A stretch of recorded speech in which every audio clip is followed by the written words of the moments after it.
a young king, who suddenly ascended to the throne after his brother's death, had many hardships dealing with the country's affairs. The king visited a pottery workshop in a small city one day.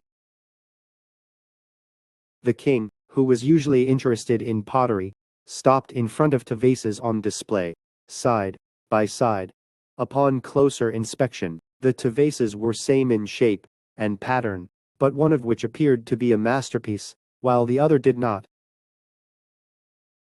The king asked the craftsman, "Why are these two vases so different?" The craftsman answered, "The reason is simple, one was baked on a hot fire, and one was not baked."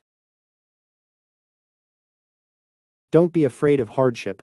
Just as pottery baked on a hot fire shines, hardship makes life glossy, lively, and beautiful.